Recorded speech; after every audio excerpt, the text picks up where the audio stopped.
Good morning mga ka-farmers, welcome na naman muli sa ating YouTube channel. Halina't samahan nyo akong magkape at samahan natin ng konting kwentuhan. Itong pisto na ito ay sinadya talaga natin para gawin nating kapihan kasi ang sarap sa pakiramdam sa tuwing ako'y gigising at magkakape habang pinapanood ko yung ating mga alaga. Ayun yung ating mga alaga, naghihintay na ng kanilang pagkain. So, katapos natin magkape dito, gagaya tayo ng mga organic na pagkain para mabigyan na sila ng pagkain. Pero yung topic natin dito, kaya tayo nag-upload ng videos para pag-usapan. Kasi marami tayong ka-farmers nagtatanong, paano ba natin dinidispose, paano natin binibenta yung ating mga alagang manok, alagang pabo. Kaya sabi nga nila, madali lang daw magparami, pero mahirap mag-dispose. So, ayan yung ating pag-uusapan ngayon. Pero bago natin ipagpatuloy, shout out muna sa ating mga subscriber. Saan ka man sulok ng mundo, nasa Pilipinas ka man or nasa abroad ka man, maraming salamat sa pagsubaybay nyo sa akin at sa mga comment. Pasensya na kung hindi ka agad ako nakakapag-reply kasi marami po tayong ginagawa. Kung makikita nyo, halos hindi nga tayo makapag-upload, bibihira lang ako makapag-upload kasi nga marami tayong ginagawa. Kasi nga dito sa small business na ito, sa ating backyard farm, ako mismo ang mga dumidiskarte para tayo makatipid sa pagkain, paano maging safe yung ating mga alaga dito. So, ang ginagawa natin, ini-enjoy lang natin. So, kailangan lang natin maging masipag, matyaga, at talagang madiskarte sa paghahanap ng kanilang mga pagkain.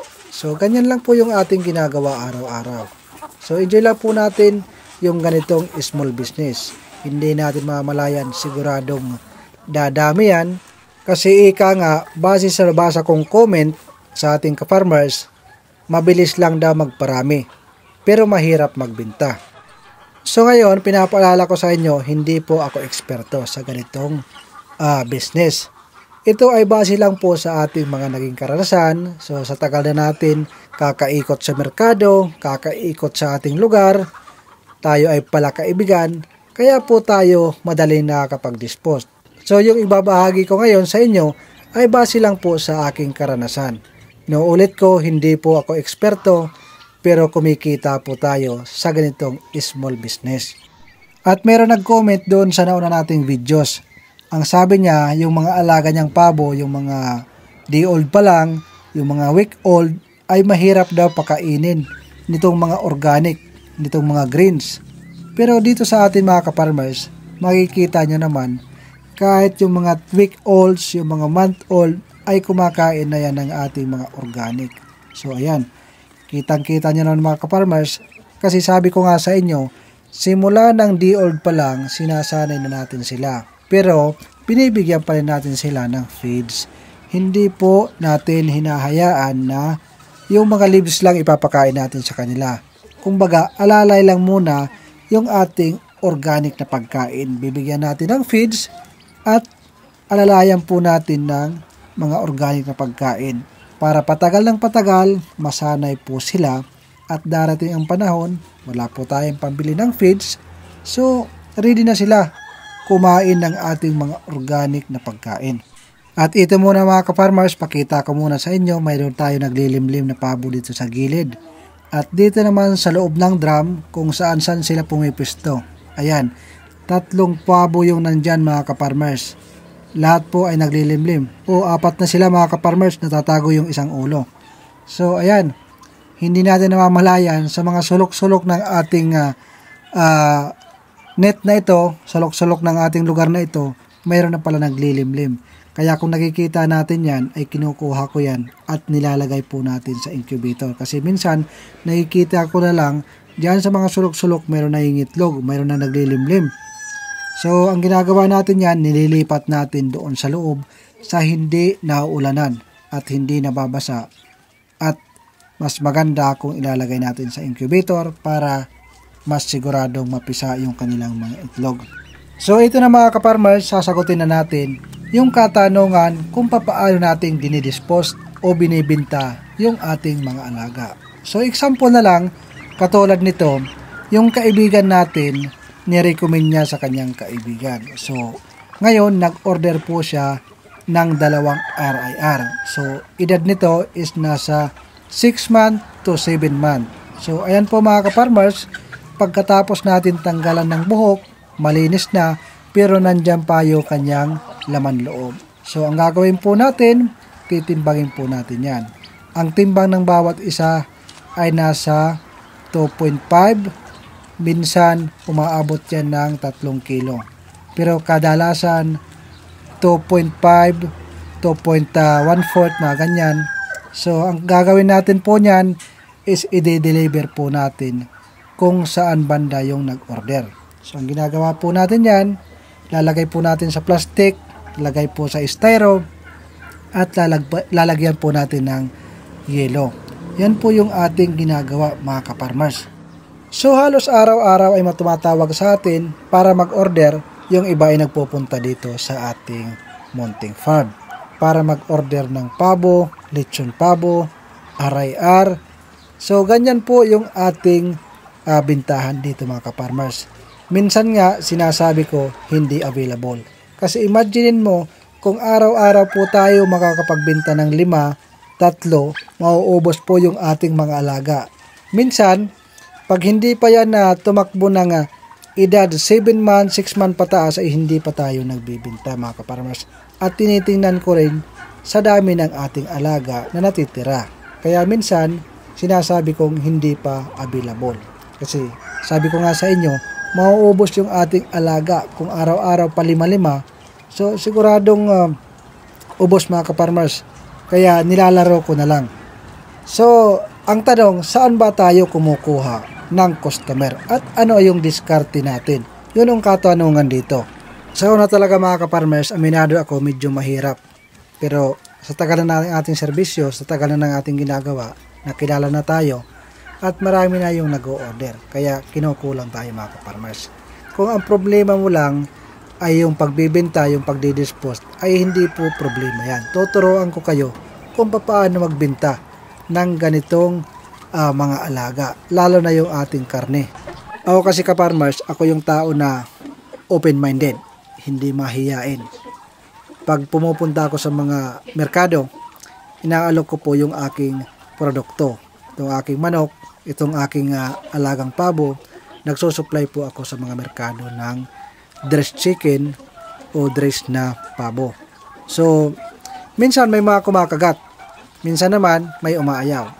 So, katulad na lang nakakita ako ng restaurant. Sa una, ang dami kong pinantahan na karanderya, mga restaurant, para mag-supply po ako ng pabo.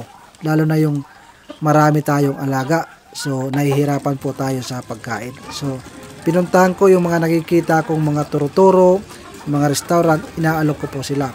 So, mayroong mga kumakagat mga ka-farmers. Yan po yung aking market na ginagawa. Sa una, medyo mahirap talaga.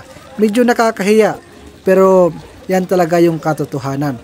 So, minsan, pag lumalapit tayo, hindi pa tayo kailangan. Pero, someday, maaalala nila na kailangan pala tayo. So, minsan, mayroon na lang tayong natatanggap na tawag, nagpapasupply ng karne ng pabo, karne ng manok. So, yan po yung ating marketing strategy na ginagawa mga ka-farmers. Kailangan hindi po tayo mahiyain. So, sa una talaga, nagsisimula pa lang ako, lalo na yung marami na tayong alaga, talagang inikot ko yung lugar namin para i-alok po yung pagsusupply ng dressed chicken at pabo. Sa una talaga, medyo mahirap. Pero sa ngayon, masasabi ko sa inyo, ang dami pong lumalapit para bumili ng lechon pabo, kinatay na pabo, yung dressed na pabo, dressed na manok, umu-order ng 10.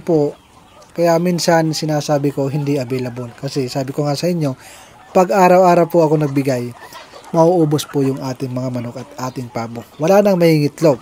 Kaya kinokontrol din natin yan, mga ka-farmers. Kaya ngayon, hindi ko problema kung paano po mag-dispose ng ating alagang pabo. So ayan, sa mga nagtatanong kung paano natin dinidispose, yan po yung aking kasagutan. Yan po yung aking naging marketing strategy. So kung kayo, mayroon kayong mga naiisip na magandang marketing strategy, pwede kayong mag-comment at i-share nyo sa ating mga kapwa ka-farmers. Ngayon mga ka-farmers, ako naman ang magtatanong sa inyo. Kaya nyo ba yung ginawa ko? So, kung oo ang iyong sagot, So pwede kang umasinso dito sa ganitong negosyo. Kasi dito sa ganitong negosyo, kailangan talaga mayroon kang market. Kailangan hindi ka mahihain. Kasi kung mag-aalaga ka lang ng mag-aalaga, wala kang market, dadami ng dadami, lalaki ng lalaki ang iyong expenses at hindi kayo makakabawi. So ang kailangan talaga dyan, kailangan mayroon po tayong knowledge, mayroon po tayong diskarte, paano ba ang inyong market. At least kahit anong marketing strategy ang gawin nyo, basta't maibenta nyo yung iyong alaga, basta't sa tingin nyo magkakapira po kayo, ay pwede nyong gawin. Huwag po kayong mahiya. Sa una medyo nahihiya. Sa tagal na panahon pag nakilala po tayo, so ang customer na yung lalapit sa atin. Yung mga customer na yon na nakabili sa'yo, magsasabi yon sa kanilang mga kaibigan. So, hindi mo mamalayan, mayroong pupunta sa iyong farm, mayroong tatawag sa iyo para bumili. Darating yung panahon, ikaw na yung sasabihin mo, hindi po available kasi ubos na yung stock. Yan po yung katotohanan mga kaparmers. Diskarte ang kailangan. So, ayan. Nasagot ko na po yung mga nagtatanong kung paano po yung ating diskarte, paano natin i-dispose. Ngayon, sa mga nagsasabing madali lang yung pagpaparami, madali lang yung pagpaparami. Ang problema lang, yung pagkain. So, kailangan talaga madiskarte po tayo sa pagkain ng ating mga alaga. Kaya tulad ng aking sinasabi, dito sa ating munting backyard, 70%, 30% na feeds, 70% na organic yung aking binibigay.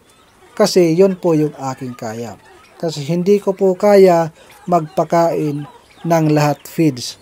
Kasi para sa akin, tatalonin po ako sa pagkain. Especially yung ating mga alagang pabo, alagang RIR, ang nalakas nilang kumain.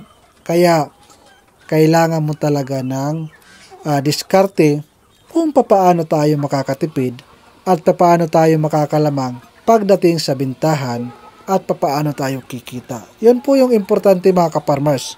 At syempre, importante sa lahat, i-enjoy mo ang iyong trabaho, mahalin mo ang iyong ginagawa para hindi po kayo ma-stress at madaling mapagod. So ayun lang, ibinahagi ko lang sa inyo ang aking diskarte at ayun po yung aking mga naging karanasan base po sa ating experience. Kung kayo ay mayroong mas magandang experience, mas maganda ibahagi nyo sa ating comment section. At syempre, malaki pong tulong kung kayo po ay magsusubscribe sa akin at magla-like sa ating mga videos. So, magandang araw sa inyo. Sana po ay na-inspire ko kayo. At pagpasensyahan nyo na kung hindi po tayo nakakapag-upload ng video araw-araw. So, kung mapapansin nyo, bibihira lang ako mag-upload ng video. Kasi akala ng iba, kumikita tayo ng malaki sa YouTube. Ang totoo niyan, kakapiranggot lang yan mga kaparmers. Hindi po nga tayo halos sumasahod mga kaparmers. Yung akin lang makapagbahagi sa inyo, makapag-share po sa inyo, ma-inspire po kayo para sa mga gustong magsimula ay mas lalo po kayong ganahan. So, yan lang po yung aking ma-share sa inyo. At sana po, kung mayroon kayong planong pasukin ang ganitong negosyo, tuloy-tuloy lang. Kung sa tingin nyo, kaya nyo, wag po kayo makinig sa mga negative na mga tao. So, kayod lang. Kaya natin to. Sabi nga, kung kaya ng iba, bakit hindi natin kaya? So, hanggang dito na lang. Maraming salamat sa pagsubaybay nyo. Magandang araw at magandang buhay para sa ating mga kaparmers. Magandang araw. Salute sa inyong lahat.